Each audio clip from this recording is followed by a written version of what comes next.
Hello everyone, welcome back to my channel. আশা করি সকলে খুব ভালো আছেন, আমিও ভালো আছি। আজকে খুব ছোট একটি ব্লগ আপনাদের সাথে শেয়ার করব। যারা আমার মতো খাদ্যপ্রেমী আছেন, খেতে পছন্দ করেন, তাদের জন্যই আজকে এই ব্লগটি।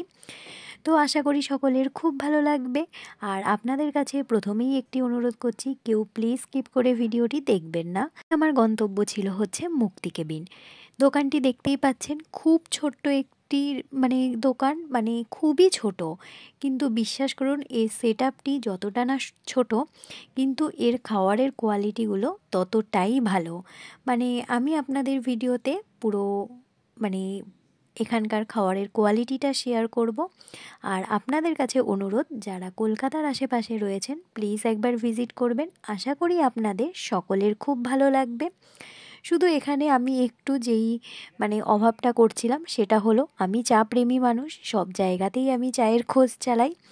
এখানে চাটা ছিল না, সেটা আমি একটু চায়ের অভাবটা বোধ করছিলাম, কিন্তু আমি রাস্তায় যখন এসেছি তখন আমি চাটা খেয়েই নিয়েছি। যাই হোক, মুক্তি কেবিনের পুরো ফুল অ্যাড্রেসটা আমি অবশ্যই ডেসক্রিপশানে দিয়ে দেব, তাতে আপনাদের যাতায়াতের অনেকটাই সুবিধা হবে। এখান থেকে প্রথমে আমি ট্রাই করেছিলাম হচ্ছে ফিশ ফ্রাই। আমি যেখানেই যাই না কেন আগে কিন্তু একটু ফিশ ফ্রাইয়ের আইটেম থাকলে সেটা অবশ্যই ট্রাই করি, কারণ ফিশ ফ্রাইটা আমি পার্সোনালি খুবই পছন্দ করি। তো এখানের ফিশ ফ্রাইটা আমি প্রথমে নিয়েছিলাম।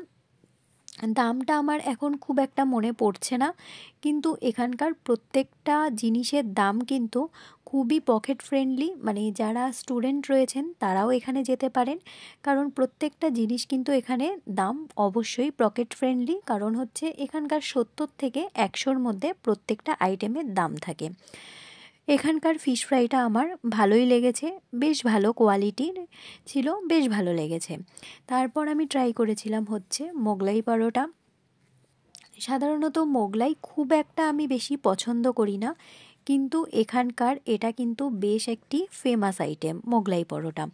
আর সত্যি বলতে মোগলাই পরোটা আমি এখানে যখন খেয়েছি আমার কিন্তু বেশ ভালো লেগেছে। এখানকার মোগলাইটা যেমনই হোক না কেন, যথেষ্ট ভালো, যেমনই হোক না বলতে এটা আমি ভুলই বলছি, যথেষ্ট ভালো খেতেই। আর এখানকার মোগলাইয়ের সাথে যেই সবজিটা আমাকে সার্ভ করেছে সেটা কিন্তু অস্বাভাবিক ভালো খেতে, একদম ঘরোয়া টাইপের। দেখতেই পাচ্ছেন আলু মটর দিয়ে ধনেপাতা দিয়ে সবজিটা করা, কিন্তু খুব ঘরোয়াভাবে সবজিটা করা, খেতে কিন্তু অনেকটাই স্বাদ হয়েছে। আমার এখানকার প্রত্যেকটা খাওয়ারই বেশ ভালো লেগেছে এবং রিজনেবল প্রাইসের মধ্যে। যারা রয়েছেন আশেপাশে তারা অবশ্যই একবার মুক্তি কেবিন ভিজিট করতে পারেন। আজকের ব্লগটি এটুকুই ছিল। কেমন লাগলো অবশ্যই কমেন্টের মাধ্যমে জানাবেন।